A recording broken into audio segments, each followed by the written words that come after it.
You want to take your audience on a journey, and you want to take your characters on a journey, and it needs to be a roller coaster. There needs to be highs, there needs to be lows, there needs to be unexpected things that happened.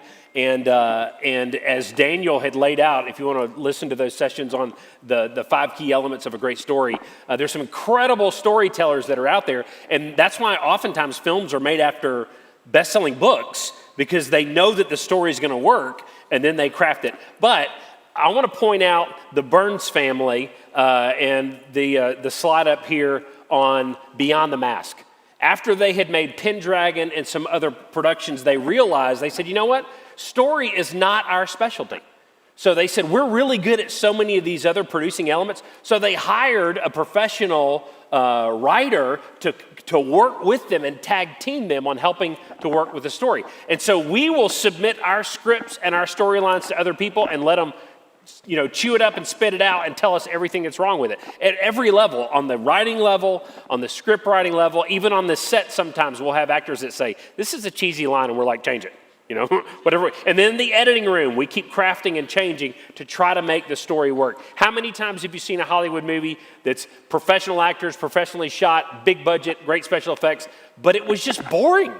Or the story stunk, and you're like, I want my 2 hours back, please, when it's over with. Yeah, and let me just say that before we move on to the next point. This is just a little helpful hint, something to maybe pray about.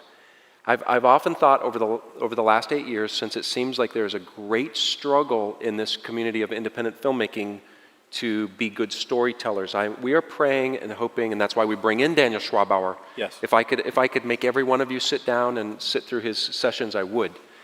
And so we're hoping to see that improve. But until it does, I would want to encourage you to pray and think about telling the real stories that have already happened in Christianity. Whether it's a missionary story, there are so many great men and women. And when you think about some of the great, even blockbuster hits that we've even seen in the last few years, they're usually based upon true stories. Because the stories God tells and that he's writing through individuals' lives throughout Christianity, he's a good storyteller.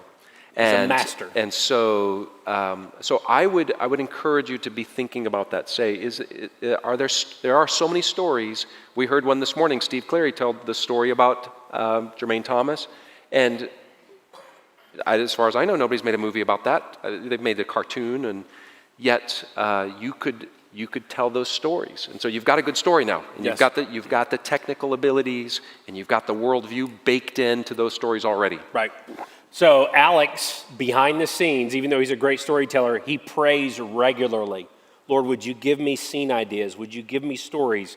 Would you put things on my heart? There's this ongoing prayer. We need to be praying. It doesn't matter what your skill set is, whether it's a producer, wardrobe, whatever it may be. Lord, would you fill me, lead me, guide me, give me wisdom? Would you be ordering my steps? Help me to develop and never stop growing in the craft that you put in my hands. So I'm constantly pursuing excellence. So read Joseph's story in Genesis through the perspective of, I want to be a better storyteller. Read the book of Esther, masterfully laid out. Read Jesus' parables. Teach me, Lord, about story. And God will teach you things that nobody else will, that you'll never get out of a book. David said, the Lord trains my hands for battle. Sometimes it's what the Lord is giving you specifically in your life may be different than what somebody else has seen in their storytelling. Okay, number 2, your characters get no likes on Facebook.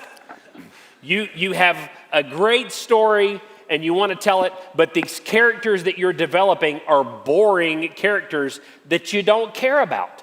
And many times they're all very similar to one another, especially if you're crafting the script. They're all talk alike, act alike, think alike. And I remember when Alex and I were watching King Arthur, big Hollywood movie, and about 10 minutes in, we're like, let's just shut this off. I don't care about anybody. I don't care if they live or die. I don't care if they make it. They haven't done a good job in helping me like and care about the characters. Recently, Alex had some young filmmakers fresh out of college. They had shot a production, come to his office, they showed it to him, and he looked up and he said, what am I supposed to like about these characters? And they were like, oh, we hadn't really even thought about that. He's like, what is likable about them?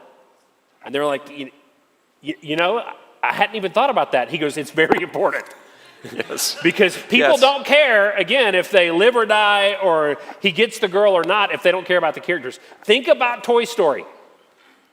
They created these characters from scratch, but every one of them has a different personality, has a different way, a passion, giftedness, and that's the way real life is. If you think about your family and all your friends, everybody is unique and different. And every one of your characters should be fresh and unique and different. Think about Star Wars. Out of George Lucas's mind, every one of those characters has its own unique look, feel, personality. Think about Andy Griffith's show, and the thing about television shows is that it's more about the characters than it is about the story a lot of times with television shows. Because I don't know what the episode is when I hear the whistling, song at the beginning of the Andy Griffith show, but I just want to go on another journey with with all these people that I love and I care about. And Barney is completely different from Andy. All of them are completely different in their story. Think about characters in movies that you like and their things they want and the passions they have and the hurts that they have been through. They're carefully developed where you want to hang out with them or stare at them on a screen and watch them go on a journey and see what happens with them. You want to say anything about that? No. Okay, let's keep rolling. Your roller coaster is painfully wooden. That means the storytelling process itself is painful. You may have a great story, but as we know, you can hand two people a joke. One person tells the joke, everybody's laughing. Somebody else tells the same joke, nobody's laughing. One person is filming a scene and editing it, and you're crying. Somebody else, a different editor, edits the same scene, you're not crying. The storytelling and the unfolding is a craft, and it is a gift from the Lord. So when people are watching your story, are they engaged or is it painful? Now, here's a few tips on that. What are things that are part of painful storytelling? Long and slow. Your movie is way too long. We don't want to see them drive up to the place, get out of the car, walk in the door, talk to the secretary, sit in the waiting room, go down the hallway, go up the elevator, walk past another secretary, sit down in the boss's office and say, I need to talk to you. I don't care about all that. Please jump to mid-conversation and let me try to figure out what's going on. They say you want to jump in as late as you can in a conversation and jump out as soon as you can. All of us, and even with our movies, the first cut of our movies are like 20 to 40 minutes too long. I remember watching Courageous, and at the 2-hour mark, it was a 2-hour, 40-minute movie on the first cut. I remember at the 2-hour mark, I looked at my wife, and this is the movie that we have produced, and I said, how long is this movie? And we have to force ourselves to go in and cut and cut and cut. And initially, the cut from scene one, from the first edit to the second edit is pretty easy. Oh, that's got to go. That doesn't work. But you'll get to the point where you've really cut away a lot. And you're about to have to make a very painful cut. You're going to cut one of your children out of the will now. You're like, I love this scene, but it's not needed in my movie. And I worked so hard to write it and to film it, and it's beautifully shot, and it's well acted, and I love the way it's edited, and you hold your finger over the delete button, and you're like, no! And then you hit it.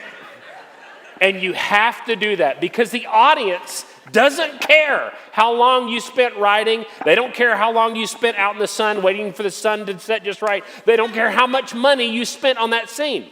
They just want it to be good.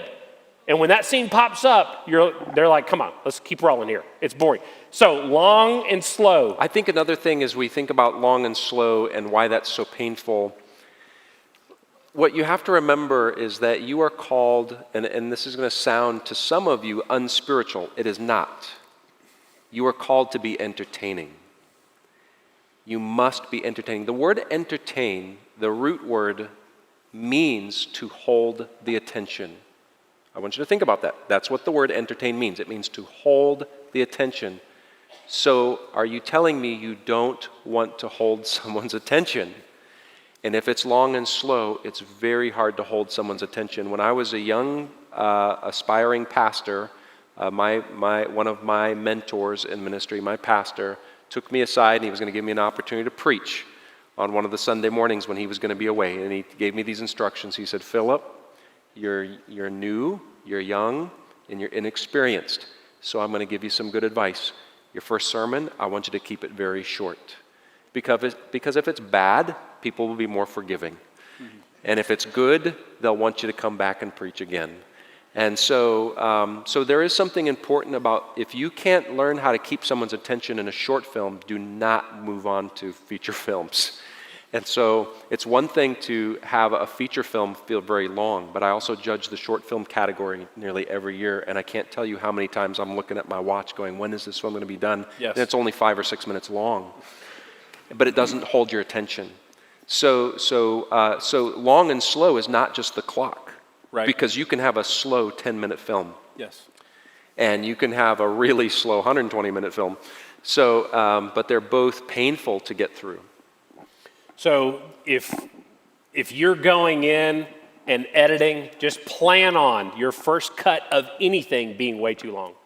I can tell when the writer director is also, I can tell when the editor is also the cinematographer, because the cinematographer is in love with their own cinematography, and they show 6 shots of that car pulling in up to the house and the sun and all that coming through the trees, and I'm like, they're in love with their own cinematography. I bet the cinematographer is also the editor. And I look up, it's almost always the case.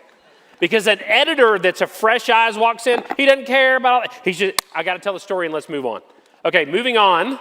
Heartless and emotionless. There's no emotional response out of the audience. I'm not laughing. I'm not crying. I'm not inspired. I'm not learning. I'm not suspenseful. I'm not afraid. There's no emotion, and it's heartless in its storytelling. It's boring. Then there's assumptive and confusing. If the director, editor is just assuming the audience knows what's going on, but oftentimes I'll be talking to a director or a writer, and I'm like, what's going on here? This doesn't make any sense. And then they explain this big, long, algorithm formula as to why this makes sense to them. And then my comment is this: if you're planning on sitting next to every viewer in the theater and explaining that to them while they're watching the movie, I think it's okay to leave it in there. But if you're not planning on that, you got to fill in this gap, because you just went from first base to third base and you lost everybody in the turn. So moving on, gratuitous and graphic. You want to talk about obscene? Yeah, so, the word obscene, which we use, a lot of you, unfortunately, should know some of these things, like the difference between obscenity and profanity. Let me just tell you real quick. Profanity, when something is profaned, you're profaning something that's holy. So when you use God's name in vain, Jesus' name in vain, that's profanity, because you're profaning something that's holy. Now, if it's not something that's not holy, then it could be what we would call obscene. It could be inappropriate, unloving, rude. It could be vulgar. There's things that are vulgar, but specifically obscene comes from the Greek plays. It means off stage. And there were things that in Greek plays they would not allow to be shown on the stage. Murder was one of them. So murder was always happened. Someone might die, but they're going to die off stage. You're not going to see a knife plunging into the chest. So they'll show them running out and somebody running behind with a knife, and they'll run off stage. They'll give you some cues, and that character just died. But that was off stage. What's interesting now is what we call obscene. We call it obscene because it's on the stage, when it really should have been off the stage. And showing a little creativity, you can communicate, as we did in Fireproof. He's got a porn addiction without us showing pornography. We can show a girl dying in a car accident in Courageous without having to show the blood splattering in her body. You can communicate those things by being creative, but without being gratuitous and taking your audience into a place they don't need to go in their minds. Yes. Moving on, artless and vanilla, not being creative. Everything is just plain, and not spending time to make it beautiful and enjoyable in your storytelling. And then meaningless and empty, that we talked about earlier. At the end of the day, when they're done watching your film, are they just entertained, or is there value? Did you leave a blessing behind? Is their life changed? Are they pointed closer to God? Do they have a better marriage or family? Are they thinking more clearly? Do they have a more Christian worldview as a result of watching your film? Or did they just get entertained and they walked away with cotton candy with no substance to it? I'm going to add something to this list, too, that makes a painful story that does come up quite a bit in Christian films, is there's too many stories at once. This is the story about suicide and abortion and hypocrisy in the church and a global shortage of coffee and how the power grid is teetering on the brink of meltdown because of Russian hackers. and there's just, so that can be very painful as well. And I was talking with a director of a feature film some time ago who said, so Philip, what did you think of my film? And I said, well, could I ask you a question first? Who was the protagonist? And he gave me a blank stare. What do you mean? And I mean, who was I supposed to be following? Who was I supposed to be cheering on towards their goal? And this director could not answer that question. Those can be painful stories to follow.